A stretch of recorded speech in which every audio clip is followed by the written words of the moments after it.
DBC 數碼電台新聞報道。下晝3點，而家有鄺思雅報道新聞。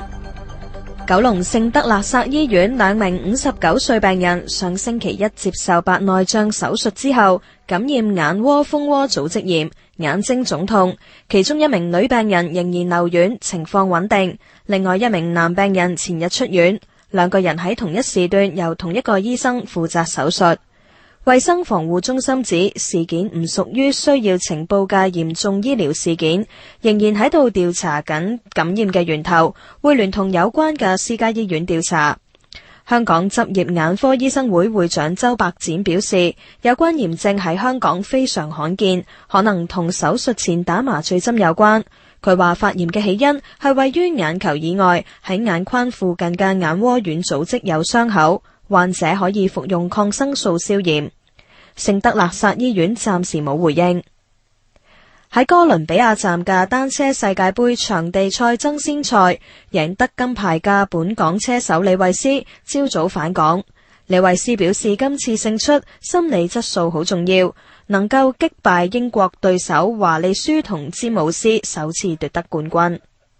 冠軍係特別深刻啲嘅，同埋爭先賽呢就係2對1啦，所以心理質素方面係好重要咯，咁就會更加難忘咯，個感覺係。其實喺奧運之後呢，係好多嘅對手都係放緊假嘅，但係今次就贏咗英國嘅有2個主力嘅運動員啦，咁覺得都好滿足嘅。李慧詩指喺其後嘅凱林賽只係得到第6名，係由於同其他車手相撞，手踭同膝頭受傷，但係唔影響日後嘅訓練。李慧詩又話返港之後會繼續進行體能訓練，準備將會喺英國舉行嘅賽事。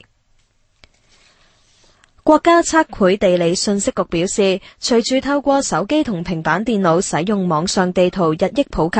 當局發現部分網上地圖並冇依法送審，並錯繪中國國界線，漏繪咗釣魚島等重要島嶼，以及標注敏感或者泄密地理信息。又有部分電子產品同網站登載同中國主張唔一致嘅境外引進地圖。當局會關閉登載問題地圖嘅網站，海關抽查電子產品嘅時候，發現問題地圖時，會移送當地部門處理。美國蘋果公司上個月推出 iPhone 5，被發現地圖有多處錯誤，包括將釣魚島一同標示屬於中國同日本，引起中國用家不滿。港股繼續做好，恒生指數上升咗24點，最新報21,172點；國企指數下跌咗25點，最新報10,349點。天氣方面，本港地區下晝同今晚天氣預測多雲，下晝部分時間有陽光，晚間有1-2陣微雨，吹輕微至和緩偏東風。展望聽日北風逐漸增強，本周後期天晴乾燥，朝早天氣稍涼。而家嘅溫度係28度，相對濕度68%。呢一節新聞及天氣報告完。DBC 數碼電台新聞報道，馮達正及達半播出。Now 新聞台係本台嘅合約新聞內容提供者。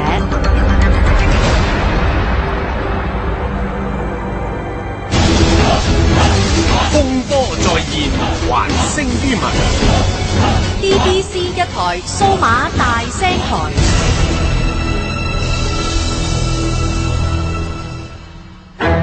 反對滅聲，還聲於民，爭取 DBC 復播運動。由今日開始到星期五上晝10點到下晝5點，香港市民 DBC 支持者可以嚟到數碼港3期 DBC 廣播中心，落D100即買即播分類廣告。由於缺乏資金，廣告收益將會用作維持 DBC 基本營運費用，仲有少量 DBC 友情風褸同埋數碼收音機發售。到星期六同埋星期日 ，DBC 直播室將會開放俾市民參觀。反對滅聲，還聲於民，大家一齊支持，爭取 DBC 復播運動。想出國表演武術，就要學好基本法，練好基本功。師傅，乜基本法用得着咩？用得着，拎住特區護照免簽證去嘅國家有140幾個嘅。香港居民嘅旅行同出入境自由都受到保障。想知多啲，就要熟讀基本法，練好基本功啦。一切源於基本法。美樂廣告，頂住條數，我哋 DBC 無以為報，堅持繼續 good show。D100 民聲起義分類廣告，靠晒你哋啦！蔡小姐話：國寶兩兄弟唔好買晒啲米啊，我哋都要食飯噶。DBC 阿叔嘅知音，蔡小姐繼續講：真偽善演技法補習班，6歲學員感情觸動，有督學有評核，一世跟進。蔡小姐話：撐大班、撐小班、撐 DJ、撐二高、撐二波、撐籌款、撐集會、撐 DBC。跟住另外 Stella 話：強烈要求 DBC 復播，並祝10月生日嘅老豆、媽咪、細佬生日快樂。咁另外就陳夢霞小姐講，祝福每一位 DBC 員工繼續努力，特別多謝大班林旭華、鄭家富為基層發聲，謝謝。中士一家話無能 CY 請停止卑鄙政治手段，打壓香港言論自由，支持 DBC。咁另外陳耀先生話 Morris 大班 DBC Alan Martin， 另外呂禪芥蘭強同其他人加油，多謝你哋。馬太話支持 DBC 電台發放播放，支持員工大班諗伯森哥，小班 Q 仔。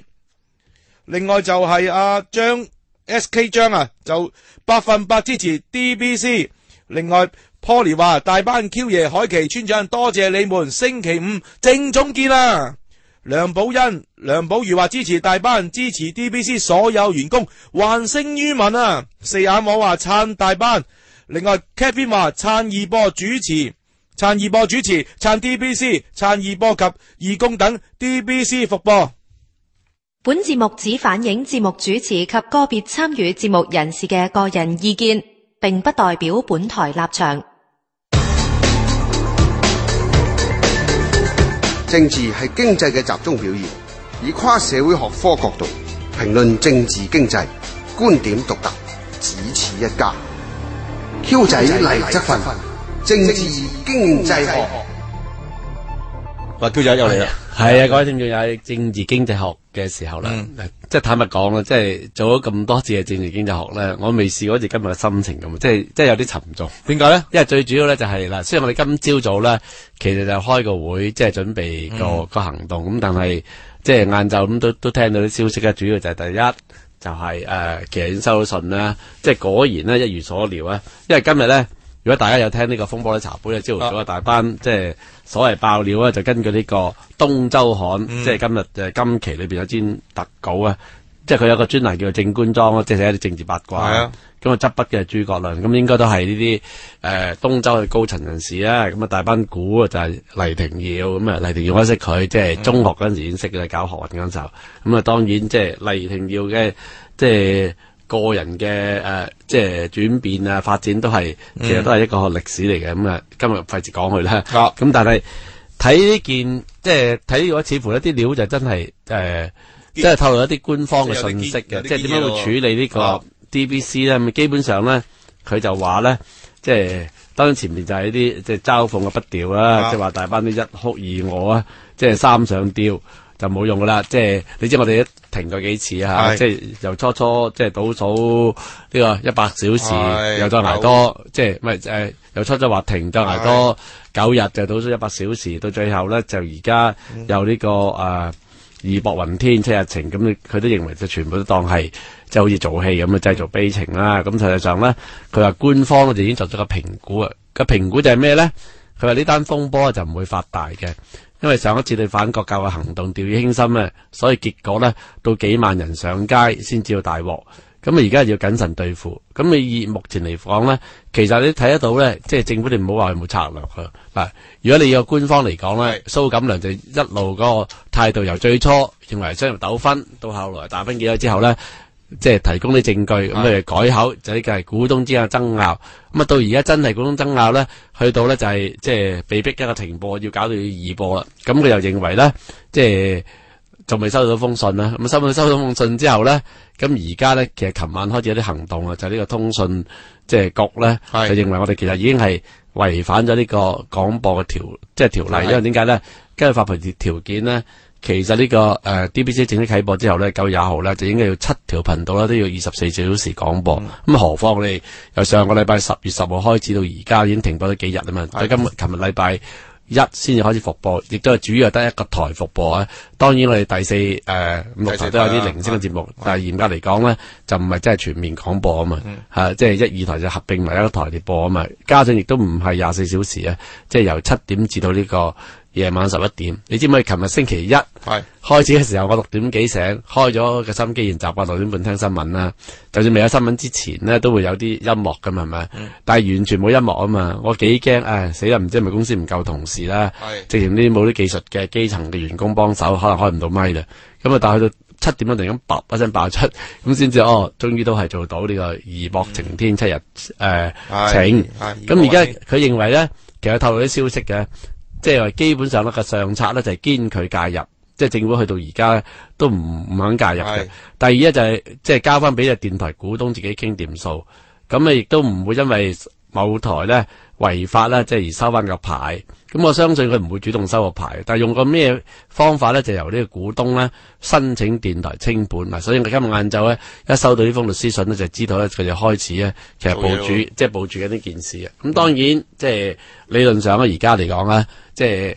據知啊，隻股東會就去到月底29號先至開會。咁總結上次嘅經驗咧，隨時咧又會流會噶嘛，即係你都中意玩花神噶嘛，所以就係其實對嗰個股東會都唔會有啲咩寄望啦。咁啊，即係今朝即係文教大班咧都好肯定啦，星期一就唔會再有即係廣播啦。咁所以我哋最後咧嘅所謂救亡行動或者係嘅抗議行動咩都好啦。就即係一定要由今個禮拜5開始。咁啊，今朝咧，即係我哋即係一班員工啊，即係主要即係所謂即係6君子啦嚇，即係就係有阿小班、阿鄭家富、阿林旭華、李錦雄、我啊、陳海琪同埋咧阿鄧景輝啦嚇，同埋佢其他嘅員工啦。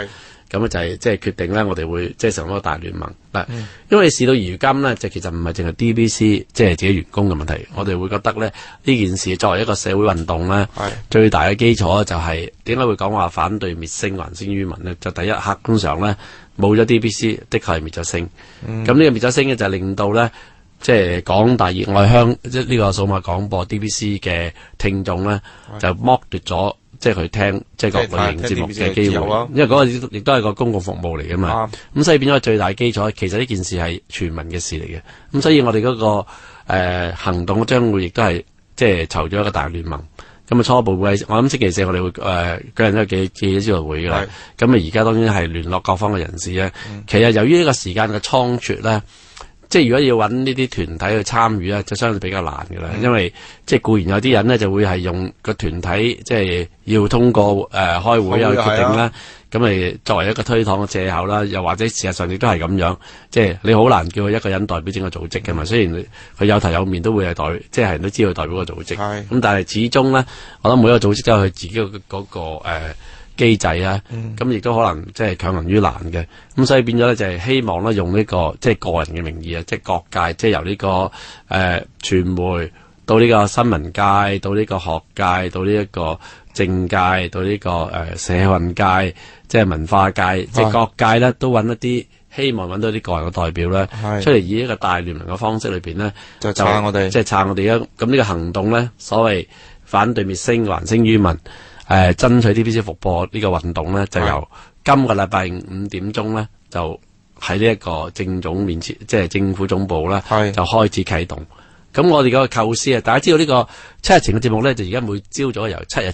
朝頭早7點至到11點，咁11點鐘之後就冇節目噶嘛。但係作為一個運動咧，當然就唔會停噶啦。咁所以變咗落到去廣場之後咧，11點至到天光7點咧，都會繼續有節目嘅。咁嗰啲節目當然咧就係會情商各界，同埋咧就係交俾啲即係台下嘅聽眾咧，就係即係會上台發言啊，或者表演啊諸如此類嘢。咁當然具體嘅安排咧就係隨住運動發展咧就。裏邊係需要係籌組啦，咁而家基本分工我哋都會有噶啦，咁但係咧真係需要，因為呢個運動就唔係淨係我哋，如果淨係靠 DBC 嘅員工咧就唔會搞得起，因為點解？坦白講，即係而家 DBC 咧就實際上喺翻度嘅人咧都係得翻嗰幾十人啫嘛，咁亦都要咧，即係因為由於轉播嘅關係咧，即係有部分嘅節目咧可能佢性質又未必適合咧喺現場廣播，所以到時嚟講咧，可能喺禮拜六日咧有冇啲節目咧就會係喺翻二台播，但係咧一台就全程直播，即係由呢個星期五嘅5點鐘咧，直至去到咧星期日嘅理論上去到夜晚11點咧，都會就係直接轉播呢個政府總部前嗰個節目噶啦。咁當然咧就係其實咧群眾運動嘅發展咧有佢自己本身嘅邏輯嘅，即係如果越多人咧，即係喺個廣場裏邊咧，當然就係其實咩事都可以發生，即係呢個就唔係我哋自己即係單位決定，何況呢個一開始咧，即係就唔係，我覺得唔係淨係我哋即係嘅事，而係即係全香港人嘅事。咁所以希望真係即係啲聽眾咧，如果係支持 DBC 咧，就真係要踴躍參加，同埋呼籲咧各界同埋組織。因為點解咧？今次開展呢個運動咧，會有少少困難，因為咧雖然咧即係大班由一開始嗰陣時候咧，即係有講到，即係有關於其實係即係有人背負咗政治任務，正如好似今日都咁講啦。最初就話呢一個即係中聯辦有政治任務俾黃楚標啊，就要呢個大班收咪咁樣。咁但係到我哋復咗之後咧，其實個矛頭亦都指向呢個即係梁振英政府。咁呢個東周刊就認為啊，好似係變陣咁，其實就唔係嘅，根本一脈相承，因為大家都知道咧。梁振英嘅政府根本就係中聯辦捧出嚟嘅嘛，大佬，即係我一直都話呢個係一個傀儡政府嚟嘅啦。香港實際上今次嘅特首上台之後，已經進入咗呢個幹部治港嘅年代啊嘛。同埋幾年前由呢個曹二寶寫篇文話俾你聽，人哋已經做晒準備，係有個第二個管治班子咁，即係一個台前一個幕後啫嘛。咁所以呢一個即係黃楚標，即係代表中聯辦啦，即係咁樣講法咧，係完全係有根據。咁而家去到最後咧，即係而家即係據知操盤嘅人咧，就變咗係李國章喎。咁啊，李國章咧，大家都知道咧，就係呢一個行政會議成員啦。即係佢亦都聲言咧，就要玉石俱焚，即係根本就係不惜一切代價咧，一定要呢個即係 DBC 咧就收台嘅，即係收台嘅。咁變咗咧，即係錢嘅唔係一個問題。事實上講，而家所有嘅行徑咧，根本已經同呢個商業利益係完全違背嘅。唯一咧就係話，即係如果睇到佢話用清盤呢個行動咧，即係從商業考慮，正如好似正係同阿 Peter 即係傾過偈啦。咁有啲生意人咧，即係佢就唔會話你用半價賣俾佢嘅，唔會賣啦。佢亦都肯定唔會賣俾你。如果賣得俾你咧，就唔會搞成今日咁啦，就唔使呢個滅聲行動啦嚇。咁佢可能就用清盤嘅方式咧，就令到你即係即時係倒閉。咁然之後咧，其實呢個電台咧，即係除咗嗰啲即係機器之外咧，其實唔係賣得幾多錢啊！即係而家賣晒所有啲電腦啊、音響設備裏邊，咪最多咪去翻100-200或者頂晒籠200-300萬頂晒籠啊！即係以投資咗1億即係5000萬嚟講，就係根本不成比例啦。咁其實最值錢都係個牌。咁佢好可能個目的都係清咗盤之後咧，就攞翻個牌以行後效啊！因為攞咗牌之後，從頭嚟講咧，又可以有10幾個月嘅時間。咁即係初步分析咧，就係咁嘅行動。咁至於我哋可以做咗啲乜嘢咧？其實而家嚟講咧，即係再大班嗰啲冇晒橋噶啦，亦都唔需要嚟噶啦。即係成件事就變咗係香港即係市民即係聽眾啦，同呢個特區政府之間嘅事嚟嘅。咁所以變咗。落去廣場嘅行動咧，講真，坦白講就係一個即係社會行動嚟，一個運動嚟嚇。咁不過咁講，因為大班嘅關係成日燒鵝牌燒鵝，其實真係即係大班真係口臭乞人憎嘛。所以好多咧，其實係即係民主派啊，或者反對派裏邊啊，或者社運界咧，雖然就嗰件事咧，即係你提供晒所有證據咧，佢都會同意咧。呢個係關乎咧，即係呢個公眾利益同埋呢個言論自由嘅問題，即係打壓嘅問題，但係。即係除咗咧，即係寫篇文章啊，或者係即係口頭上我支持你啊，但實際上咧，據我所知咧，就冇乜嘢真正嘅行動去撐，所以變咗呢一個即係東周刊收嘅料咧，就真係冇錯，即係證明佢有料到啊。所以去解釋點解呢個政府啊，梁振英政府裏邊咧，就好似非常之定當，你搞唔到啲咩出樣嚟嘅。咁不過咧。即係咁點解呢個解釋到點解心情比較沉重啊？但係我始終相信咧，其實因為大班嘅講法咧，我唔係幾同意。即係佢就覺得咧，點解呢件事咧唔會好似呢個學民思潮搞反國教運動裏邊咧，即係會做到咁聲勢龐大咧？因為第一，即係嗰件就係一個單一議題；第二咧就係因為關乎咧，即係香港咧，即係100萬嘅學生家長，咁即係每一個都唔想個子女咧，即係會接受呢個所謂洗腦教育。咁但係當然群眾基礎係有啦，咁所以如果唔係你解釋唔到咧，7月29號點解會有9萬幾個家長啊，即係推住晒啲 BB 車上街啊？如果解釋唔到啦，喺開學前一日裏邊去交開學禮，嗰日嘅天氣咁差，落下雨又放晴，都有成幾萬人去參加嗰個開學禮。但係由阿黃之鋒佢哋幾個，即係佢啲同學啦，佢冇絕食啦，即係幾個10幾歲嘅中學生，三位先去開始即係去絕食，而牽動到即係連續10日呢個包圍政總啊，最高時期裏邊咧有12-13萬人啦。咁咧就係其實即係我觀察覺得真正去參與嘅咧，其實係廣大嘅群眾，尤其是係年青人。咁即係背後嗰個意義喺邊一度咧？固然當然即係支持嘅議題啊，但係實際上呢個國民教育咧，即係去到最後個本質上咧，就係呢個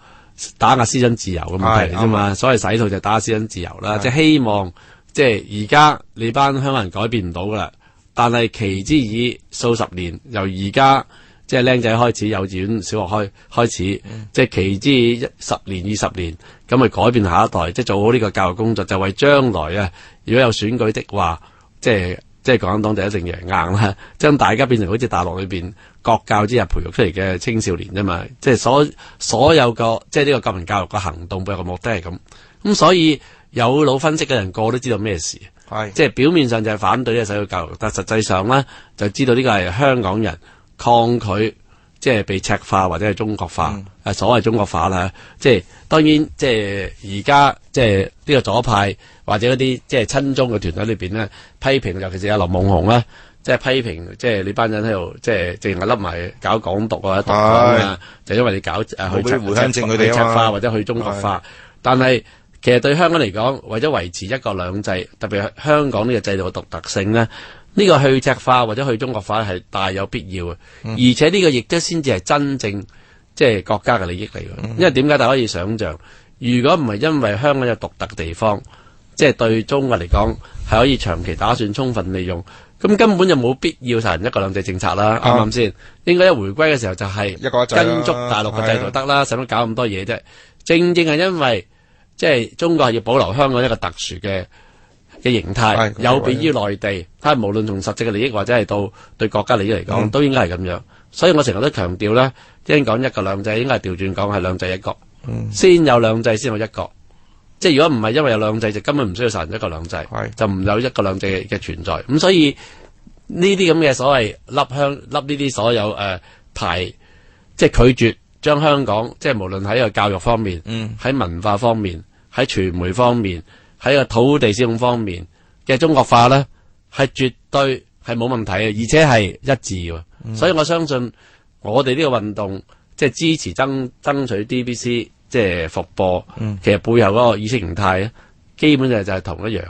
所以我從來講就係同呢個反國教，同呢一個即係保衛新界東北係完全一樣。譬如你睇到反國教同埋保衛東北。即係除咗當然，即係譬如話呢個反國教裏邊有核心人物係啲家長同埋學生，但係真正支持佢哋群眾就係今日廣大群眾嚟，尤其是係認同香港有香港一代。咁我都好相信啦，喺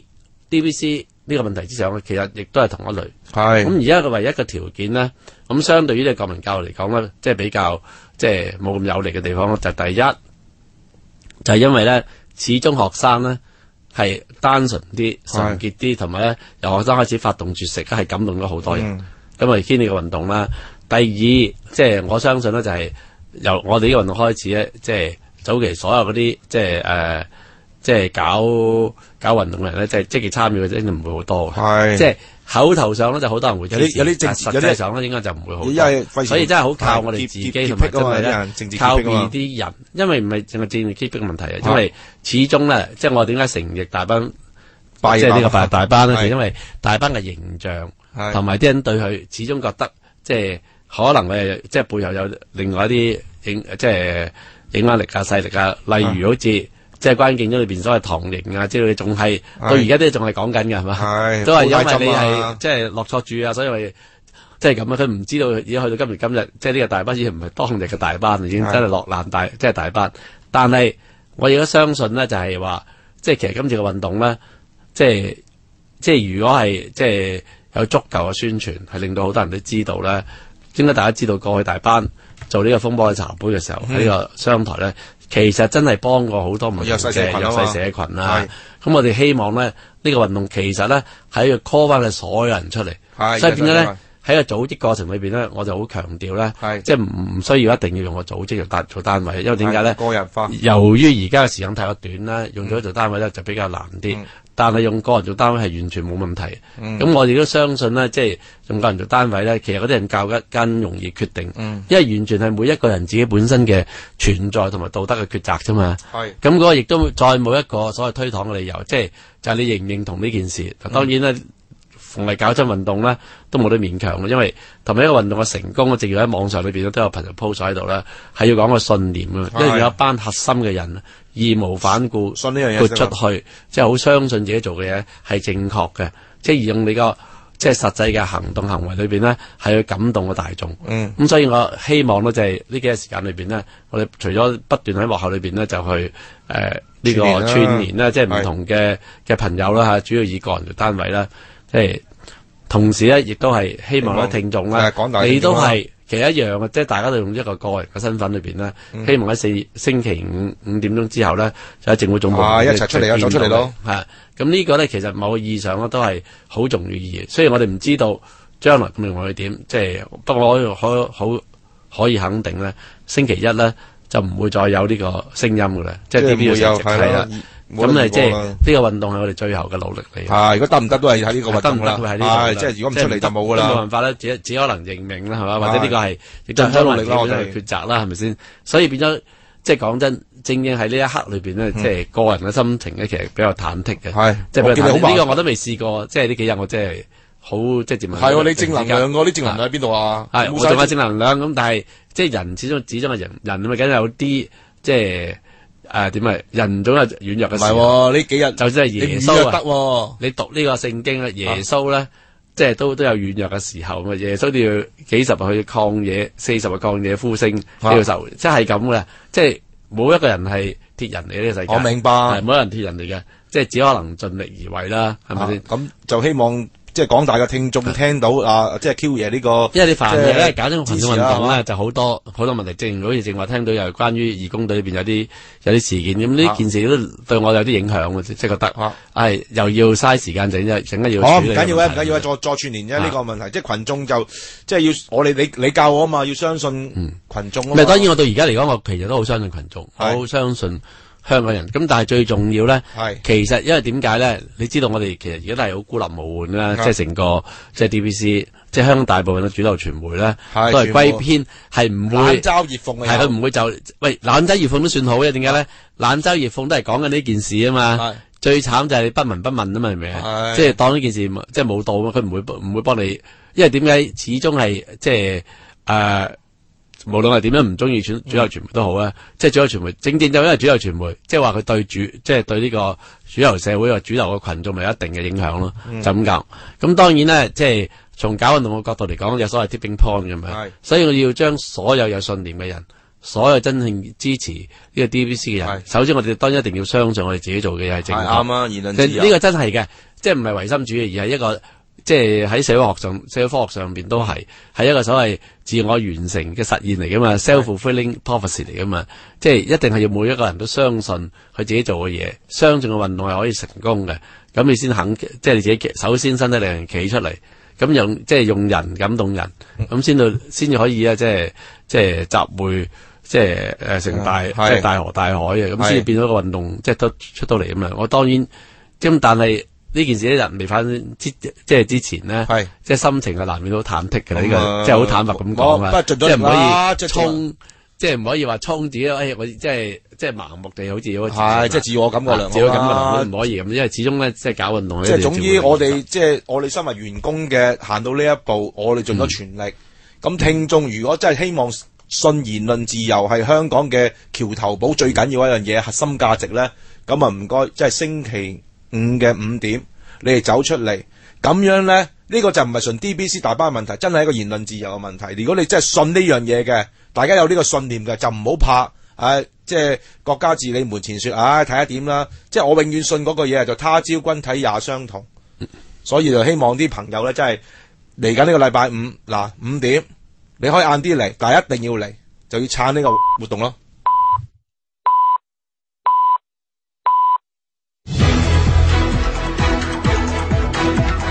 DBC 數碼電台新聞報道。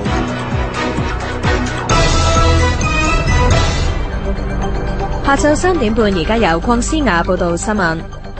行政長官梁振英喺主持行政會議之前表示，聽日將會喺立法會上向議員同社會交代政府架構重組方案嘅事宜。身兼行政會議成員嘅民建聯議員李慧瓊認為，有部分嘅重組架構內容係有迫切性，例如土地供應同房屋重組嘅建議，對解決頭號民生議題係有作用。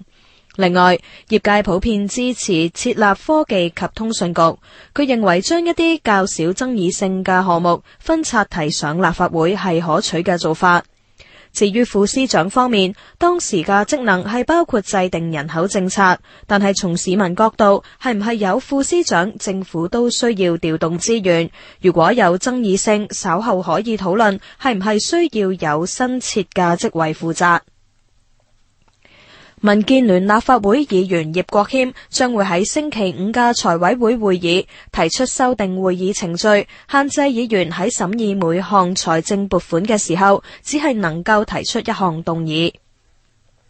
民主黨代主席劉慧卿表示，如果財委會嘅議員發言權，建制派都要限制同褫奪，變相全面宣戰。如果欺人太甚，議會入邊嘅氣氛將會好差。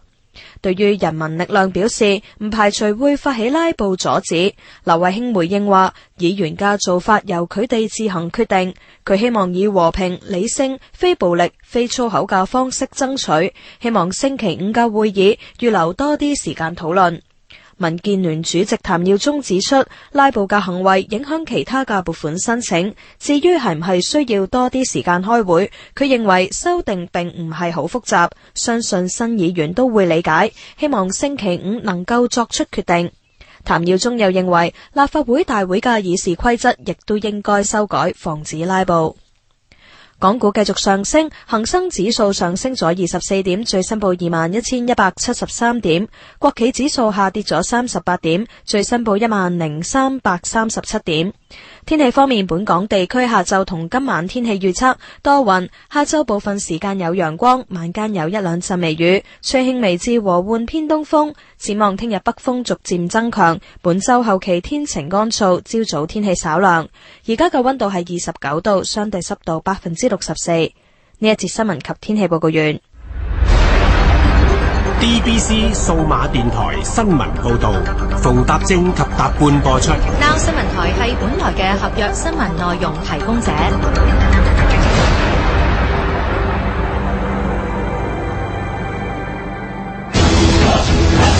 風波再現，還聲於民。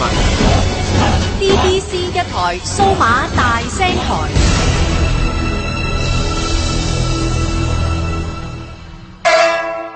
講真話嘅 DBC 大叔，係我聽見政府話有數碼電台廣播，所以我走去買個收音機翻嚟聽。咁我諗住 DBC 我都聽得越聽越中意聽，我朝朝起身都聽佢嘅，夜晚都要聽到12點嘅。咁依家你突然間我可能會收翻個牌，政府會收翻個牌，咁你政府係咪呃咗我咧？就算你有第二啲台聽，等於你4餸一湯，而家變咗3餸一湯，你都係呃咗我啊！咁你政府做咗啲乜嘢咧？咁你而家政府乜都唔理，咁啊又咪要我理咧？你而家梁振英上咗台之後，我即刻咁快又冇得聽 DBC 啦，咁我係咪又係走喺街度揾你啊？咁你而家政府都冇人出嚟理，咁係邊個理咧？咁你收緊糧，啲收卡片啊，淨係識得收人工，唔做嘢。咁而家政府係冇網管嘅喎，中意做乜做乜，問咩責，個個都不負責任。無責官員嚟嘅，全部都係呢度係香港，香港嘅言論自由係最值錢嘅。咁你就整到我哋香港好似大陸咁啊？淨係睇《人民日報》啊，中央電視台啊？我睇咧，各位市民要行出嚟，因為我哋係冇錢，但係我哋有人民嘅力量就唔係錢可以揞得住嘅。你李國寶、李國章有錢啫，你冇我哋咁多人，因為你兩個人中意我哋就冇嘢聽咯喎。咁你哋兩個唔中意買晒啲米，我哋咪唔使食飯。你哋中意點係有錢大晒啊？小市民冇權話㗎，咩都唔使理我哋㗎嘛嚇。咁你第日戲院都封晒㗎，唔好睇戲啊，淨係睇紅色娘子軍。咁我哋一定要接受你啦咩？義播雲天七日情，感謝海外聽眾一直以嚟對 DBC 嘅支持。DBC 3台數碼大千台，今個星期每日晚上7點，即係美國東岸時間上晝7點開始，重播 DBC 1台當日全部節目，反對滅聲，還聲於民，一齊爭取 DBC 復播運動。你落廣告，頂住條數，我哋 DBC 無以為報，堅持繼續 good show。D100 民聲起義分類廣告，靠晒你哋啦！支持 DBC 復播，呼籲所有支持言論自由嘅香港人支持 DBC。梁林棟話，丁丁話 DBC 啊，莫太話齊參大班國徽 Q 爺 DBC， 害 DBC 的人最無恥。梁小姐話支持 DBC， 支持言論自由，還聲於民。林小姐話支持 DBC， 特別支持黃師傅歸隊。蔡小姐話致民主黨信大班民主告急，今屆全家投你超級議席，你居然唔撐。另外蔡小姐仲話 DBC 唔撐 DBC， 豈有此理，忘恩負義，下屆動員唔投你票，錯信民主黨的人啊。李小姐話聽到國歌要流眼淚，眼藥水公司笑呵呵。蔡小姐話梁振英 show 卡片發牌俾 DBC， 寫明注資，點解你唔規管股東注資啊？許慧芬話支持 DBC， 支持言論自由，撐 DBC， 維護我哋嘅核心價值。柯先生話 DBC 自由發聲嘅種子已散播，必然遍地開花，大家繼續努力。阿 Benny 話李生李太撐 Q 爺撐 DBC， 全體員工祝大班手術順利，身體健康。Benny 仲話又係撐還聲 DBC， 還聲於民，撐大班撐 DBC， 全體員工撐義薄雲天啊！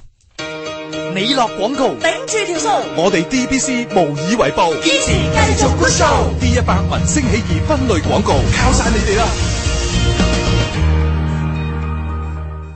本節目只反映節目主持及個別參與節目人士嘅個人意見，並不代表本台立場。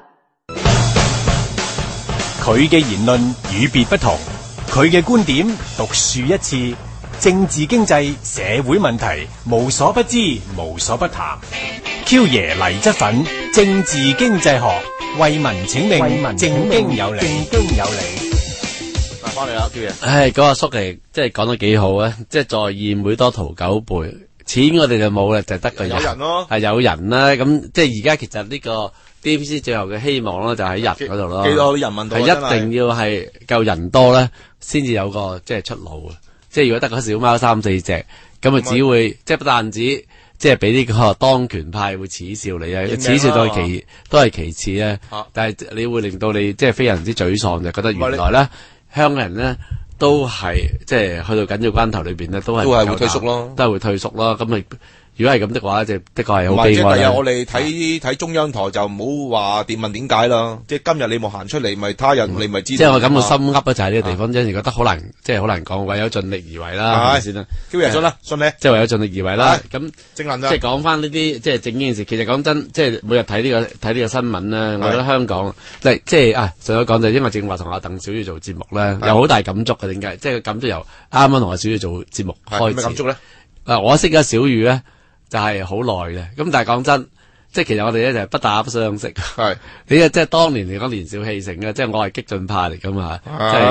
即係自命係即係馬克思主義者。但係小宇嗰啲咧係啊左仔嚟噶嘛，但係小宇嗰啲就係文化貴族嚟噶嘛，根本兩個大纜都扯唔埋嘅。咁啊，另外阿小宇就係即係真係好有呢個貴族嘅氣質。咁我哋點解會相識嘅？因為中間有一個人叫做陳冠中。咁啊，陳冠中我就高我一屆就 Hong Kong U 嘅。咁啊，陳冠中亦都係即係有錢仔啦，即係佢同阿小宇係同學，即係佢哋係九龍華人嘅。咁我就香港華人。咁啊，陳冠中咧即係高我一屆，即係畢咗業咧就去呢個美國讀書，即係就係讀呢個 journalism。咁翻咗嚟香港咧，咁佢叫做咗好短暫嘅記者工喺 Star 度做。咁好快就諗住自己咧就即係創業咗一份報紙，咁佢構思就出咗佢就揾咗我同阿曾樹基，咁啊去傾偈。本來咧佢就想出一份咧叫做好似 New York Times Book Review 咁上下嘅嘢，就非常之高檔嚴肅嘅，即係文化書評嘅刊物。咁我就話俾阿陳冠中聽，話如果出份咁嘅嘢咧，即係停釘緊咗，即係香港，即係以香港嘅即係唔係話文化沙漠咁，但係呢啲咁高檔啊、咁知識性嘅書，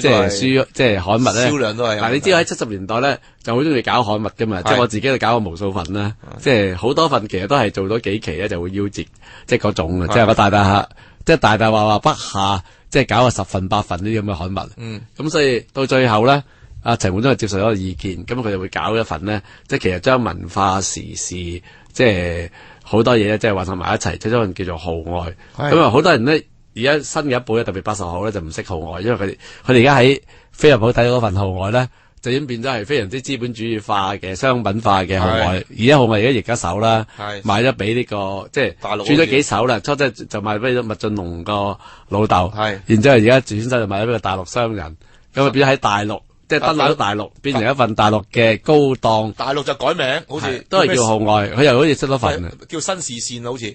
唔知啊。咁但係都有呢個招牌嘅。而家號外香港都繼續出嘅，都係嗰個大陸。香港就號外。我哋會好大感觸咧，因為同即係小雨嗰陣時嚟講，其實文化上大家有衝突嘅。咁你知唔知即係呢個號外嘅歷史咧，就係搞咗即係大概。報紙 size 唔知幾期咧就轉咗就以前即係而家好似東教呢個 size，即係咁嘅 size 傳統嘅雜誌 size，而家再大啲，即係後嚟改周刊型，再大啲，再大份啲，好似明報周刊後嚟就直情係全香港獨特啦，即係直情揸住喺街就好似唔知抱住邊啲行，等唔到落袋嗰種啦。咁呢個號外頭嗰10幾期咧，其實咧就係最文化性嘅，即係嗰陣我哋。我仲喺港大即係做緊嘢咧，我哋又夾份去搞呢間書屋咧。佢最初喺呢個灣仔譚臣道嘅，即係閣樓啲書屋嚟，一山書屋叫做咁咧。書屋陳冠中嚟都係股東。咁我哋個書屋後邊有間房仔咧，就係呢個號外最早期嘅編輯部啦。咁好多文咧，即係我都有份寫嘅。咁即係正話睇我就係講話，其中一篇文咧。即係我自己都好中意，我而家好多人好中意嘅，就係唔係我成日寫嗰啲評論性嗰啲文章嚟嘅。灣仔啊，係即係叫灣仔唔香唔土唔文，其實就即係非常之感性，即係講翻由細到大。因為你喺灣仔嘅成，你喺灣仔出世啊嘛，灣仔出世灣仔大嘅，即係住咗幾廿年。然之後咧就係即係我諗我哋做嗰啲嘢，或者對香港嘅本土嗰個認同咧，就係即係先即係等。其實而家80後真係。一個 revival 嚟啫嘛，我哋當年已經做過，不過係隔咗一代之後到佢再做，佢哋由呢個利東街開始嘅保育運動，重拾翻香港情懷，所以而家開始所謂本土意識。其實我哋個當時咁亦都係一個本土意識嚟，咁變咗係一個幾大結合咧。咁當然後來因為呢一個號外走商業化路線啦，咁我哋嗰陣時咁激進嗰啲，應該係覺得係唔可以接受啦，所以就走出嚟搞份文化新潮。咁啊批評呢個即係號外，咁其中一個咧好有趣嘅地方咧，我係曾經咧喺文化上咧，即係令到呢個阿鄧小姐就非常之即係震驚嘅 shock 嘅。咁我以前咧就有一個筆名叫做李亞飛，咁啊就係一個即係扮一個文化爛仔，即係咁你知你正話阿陳凱琪都有介紹過小雨啊，佢係即係穿 Kenzo 嘅女人啊嘛，係咪？即係嗰陣時就其實佢係男仔啊，咁但係佢好了解女性嘅心態，所以寫個篇文就好抵死嘅，基本上有啲似，其實而家黃迪斯咧就學佢啲 style 啫，即係嘲笑下嗰啲即係庸俗嘅小男人啊，咁啊寫得非常之抵死嘅，即係有啲似以前譯書咁樣，咁啊就係即係專嘲諷啲平庸嘅小男人咁樣，咁即係喺文化上即係好明顯就好典型嘅布爾喬亞啦、布殊瓦斯啦，係咪先啦？咁我咧李亞飛就無產階級嚟噶嘛。咁啊，即係兩個都係創作，根本呢兩個人都唔存在嘅，即係作出嚟嘅嘛。咁結果咧，出文化新潮咧，第一期咧就寫一篇文咧，就李亞飛就邂逅呢個前馬利啊，即係穿 Kenzo 呢嘅前馬利不明係啦。咁啊就話即係結果就俾我咧就侮辱咗佢。咁都喺文化就侮辱咗佢啊！哇，當時嚟講啊，小雨即係據聞嚇咗一跳，有冇搞錯可以咁嘅咩？即係或者文化上強姦咗你鄧小雨添，即係其實係代表咧。即係一個無產階級，即係挑戰個資產階級啊！所以當時嚟講就有一件咁嘅事。咁啊，當然咧，即係咁多年來其實係冇咩往來嘅，即係大家都互相敬重，即係因為根本嗰個思想啊，大家都唔相同咁嘛。但係今日你諗下，呢個 DBC 即係面臨呢個即係風雨飄搖嘅日子，阿小爺翻嚟，大家同一個錄音室，即係喺度傾開偈，我都非常之感慨。即係所以正話嗰個情緒有啲觸動咧，都同呢個有關係嘅，即係多過係話即係收到封信。咁我點解有咁感觸咧？我覺得其實即係我哋畢竟大家都係香港人，即係雖然咧可能過去意識形態上咧大家唔相同啦。即係如果我認為我自己喺左嘅時候，佢可能就係右。咁所以我講呢件事咧，即係我真係想話俾大家聽咧。而家有陣時你見到好多時呢個即係香港支持民主嘅或者反對派陣營裏邊咧，好多時會為咗啲路線或者個別小節裏邊咧嗰種紛爭，我好多時都覺得好無謂。即係特別係去到咧就係啲即係去到個人攻擊㗎，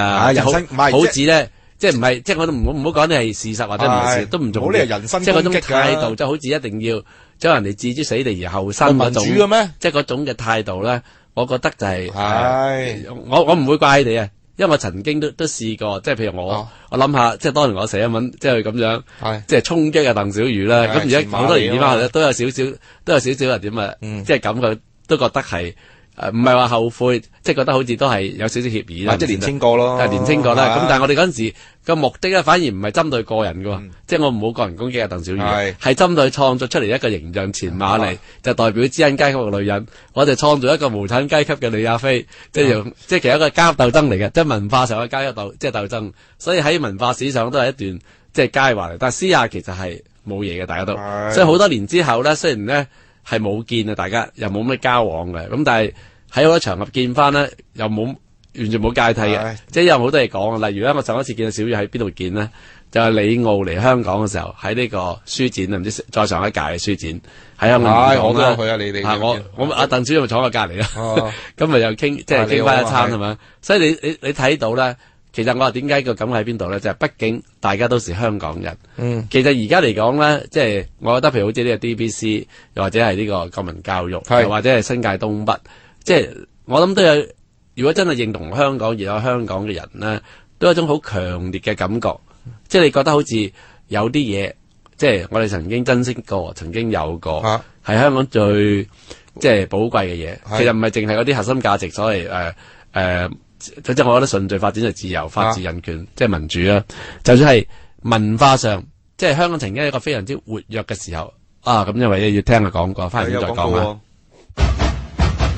風波裏的茶杯，強勢還聲於民。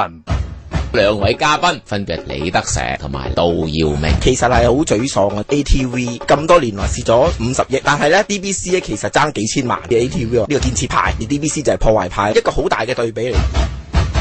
悲哀咯，任何發牌嘅電台就應該係公共廣播，有56%嘅泛民，呢啲聲音起碼56%嘅人係會即係支持，較為新嘅媒體係先至能夠發聲。但係而家又出現呢個咁嘅情況，呢啲都係趕盡殺絕啦，絕不手軟。DBC 一台數碼大聲台，風波再現。而家年滿60歲嘅業主可以向房協申請政府嘅物業維修資助，為自住單位或者大廈公用嘅地方進行有關樓宇安全嘅工程。只要你符合入息同埋資產限額，就可以得到最高4萬蚊嘅維修資助啦。想知多啲，可以打電話28397166問下啦。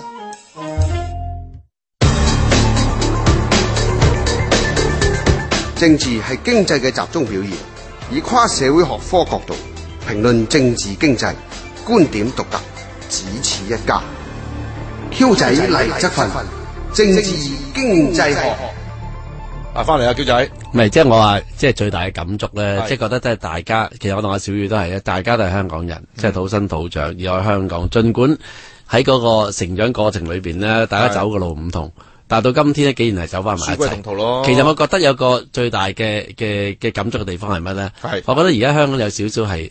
即係停頓咗，窒息咗，唔係淨係經濟上，即係經濟上反而仲有小事。即係所以先至而家有就因為即係經濟係即係有啲停頓啦，所以變咗而家咧，即係呢個祖國對我哋過分關心啦，所以我哋要被規劃，要有呢個12.25規劃被規劃，然之後咧佢係設計咗要用呢、個即係所謂中港融合大珠三角，即係變成大中國一部分。咁但係我其實從來都唔反對話所謂融合，因為喺現代社會裏邊咧，現代世界咧，每一個地區。唔好話淨係同中國大陸啦，佢係我哋嘅所謂福地啊 hinterland 咧，係同全世界任何一個地區裏邊咧，都一定必然有一定嘅關係。尤其是而家資訊科技咁發達係嘛，即係等於我哋而家講緊嘢，全世界聽到係嘛，係都聽，所以冇話根本冇得分割嘅。但係嗰個融合咧，必須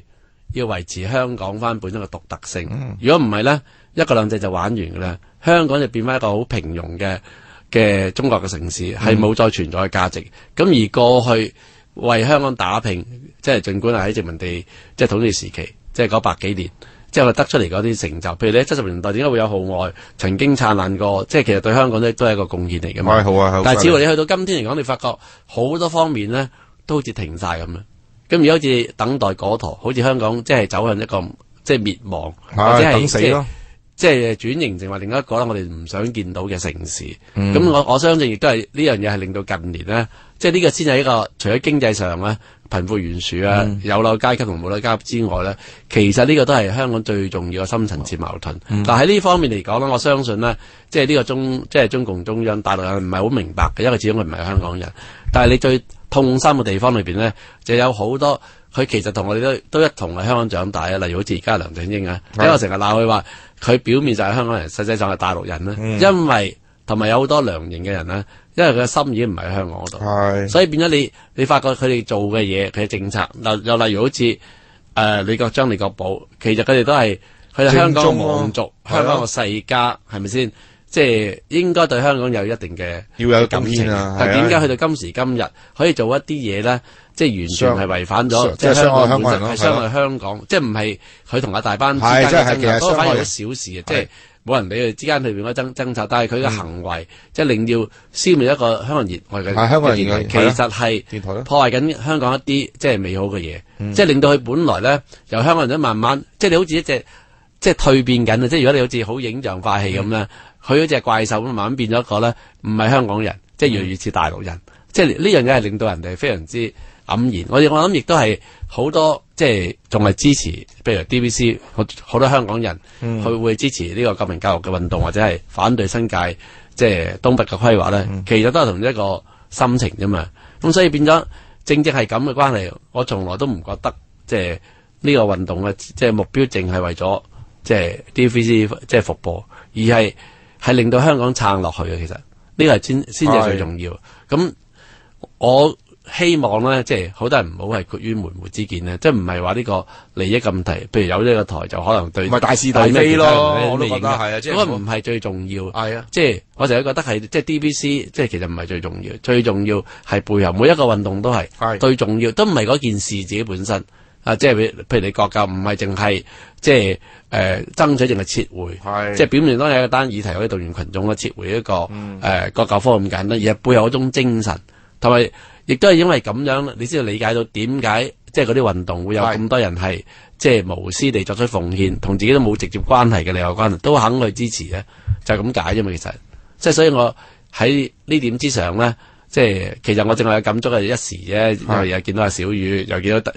晏晝即係突然之間有個收到封信，都知道啊呢一個最後嘅日子都終於會來臨。即係我幾乎可以肯定，因為今朝同大灣傾過偈咧。星期一就一定唔會再，所以大家唔好即係以為即係，譬如有啲人即係用一個好犬儒啊、嘲諷眼光，即係你班友玩嘢啊，到時嚟講有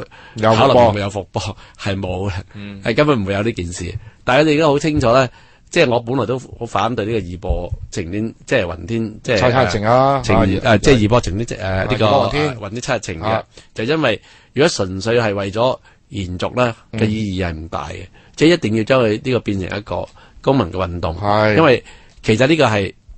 香港人認同香港、捍衛香港、捍衛香港核心價值，即係嘅，只不過具體表現喺呢個言論自由之上啫嘛。喺個即係令到 DBC 復播呢個意義喺呢一度啫嘛。將來即係肯定 DBC 唔係最後嘅戰場，即係 DBC 冧咗之後咧，我都相信咧喺未來嘅歲月裏邊，特別而家喺呢個真係幹部治港嘅梁振英即係呢個治理之下咧，其實即係不斷會有新嘅問題出現，不斷都會即係就算呢個仗完咗，我都有信心，只要個戰場轉咗啫，落咗第二個戰場咯，係咪先？所以每一個戰役我都覺得係，即係我其實我咁心態去做嘅，即係呢個解釋到，所以我話我其實唔係撐得大拍，即係亦都唔係為咗 DBC， 而係咧，即係真係為咗香港，係覺得係我係要出嚟嘅，係要即係放低所有嘢，係要撐落去。咁呢個即係我好希望，只要你係認同，你係香港人，你而我喺香港，即係呢個嘢解釋到點解好多其實已經係可能因為讀書或者工作或者移民嘅關係，其實喺海外個回響咁大咧，因為即使基於現實嘅問題，好多人咧即係要即係成浮浮於海啊，但係都係心在曹營，身在曹營心在漢，佢哋嘅心咧都係翻香港，所以呢個亦都係我哋最大動力。不過好可惜啊，因為好多人我都相信佢哋非常之想即係幫手，即係但係冇辦法咧，唔通真係搭飛機喺加拿大、喺美國、喺澳洲飛翻嚟星期五去參加個集會咩？係咪先？即係呢個真係好靠喺香港人即係自己今次係啦自發啦。但我相信咧就係無論喺天涯海角咧，即係嗰啲係即係認同自己係香港人嗰啲人咧，都會與我哋同在嘅。即係我好相信呢樣嘢，所以我諗唔緊要啦，即係始終都係要做嘅。因為最緊要無論到即係到時嚟講。最緊要呢個 moment 你就要即係阿嬌爺感觸完之後咧，你知啦，我哋好快又要再上戰場，所以你真係你都今次你都係六君子之一。如果即係我哋都睇你頭咁啊，最好你啊即係要收拾心情啦，要上戰場啦。因為我知道陣間做完呢節目之後，已經跟住已經好多嘢做啦。即係例如我哋要即係要，因為我都唔知道即係呢個義工組發生咗啲乜嘢，我再了解啊，咁我一定要去，亦都要處理啊。即係總之，我認為大是大非面前。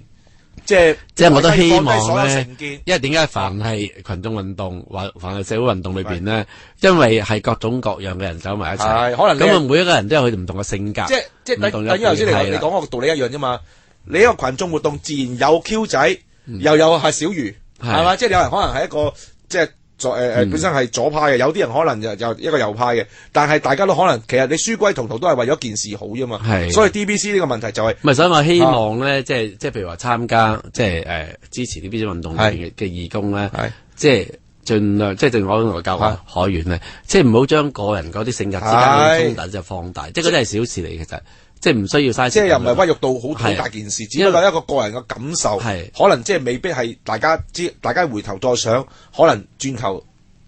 都唔係，即係擺喺大是大非嘅言論自由嘅面前，其實你都唔係。咪以前有個詩句嘛，係咪先？今日見到阿小月咪記得咯，歷盡波劫兄弟在。相逢一笑泯恩仇，啱啊！咁啊，當然我同阿小月冇咩恩仇嘅啫，即係咁講，只不過係即係年輕嘅時候，即係大家嗰種取向唔同啫，即係文化上啊、意識形態上嘅取向唔同啦。但係你好多年之後咧，即係發覺雖然大家都冇乜嘢係共同嘅，即係分享過，但係你都覺得係你見翻咧，都係惺惺相惜嘅，都係覺得係。即係大家係會互相尊重。即係做評論嘅，你冇辦法㗎，無可即係尤其是 Q 仔你嗰種 style， 無可否認你一定會得失到人。但係大是大非面前係咪下下你都要咁斤斤計較啫？上綱上線啦，我覺得冇需要啊！大家最緊要就係而家我哋行緊，你唔好以為為大班咩事，我覺得都係言論自由啊嘛，係咪？呢個就係香港核心價值，所以我哋咪禮拜五去政總咯。即係其實大家如果你係香港人，我諗唔到。咩理由你唔出嚟參與呢個問題咯？即係呢個就係我哋覺得係最重要一點咯。呢個都係啊，咁所以變咗即係事在人為啦。總之就係即係盡自己最大努力啦，係咪先？即係我係啦，我即係其實講真，即係我搞群眾運動嘅經驗咧，其實都總結咗咁多次咧，去到最後咧，其實都係要相信群眾。我記得上一次咧落去呢個即係政總嘅時候咧，咁我撞到即係仲未發動呢個阿岑芬，仲未發動呢個即係老兵前，因為嗰晚佢約翻完70班老鬼，咁啊見到阿莫超瑜啦，咁莫超瑜提咗意見都幾好。佢話香港過去所謂搞啲群眾運動咧，多數都係由即係一個核心人即係裏邊推動，但係應該去到咧最後群眾之後咧，其實應該即係到時係讓啲群眾咧自己坐埋一齊，佢提出佢哋嘅意見嘅 idea。咁呢個喺西班牙咧有咁嘅做法。你知啊，阿莫咧其實60年代啊，就喺澳洲嘅學生已經開始搞學生運動。嗱，如果今次真係搞得成咧，我哋真係會實踐阿莫呢個信念。即係如果你譬如喺講台裏面聚集咗即係成千上萬嘅人啦，咁你即係其實係可以將啲群組分成為好多個小組啦，由佢哋開會再諗啲橋出嚟啊，點樣將個運動延續落去，就唔係一定由我哋即係個核心裏邊咧就去發版係，即係嗰個運動嘅一種即係改變一種經驗，即係我一定會係咁樣做嘅。咁啊，即係咁今日咧就時間差唔多啦。聽日希望咧未封鋪啦嚇，不過我今晚都會執定一啲私人物品，因為到時咧封咗之後咧自己嘢都攞唔到。禮拜五正總見啦，好啦，咁話啦，好嘛？拜拜。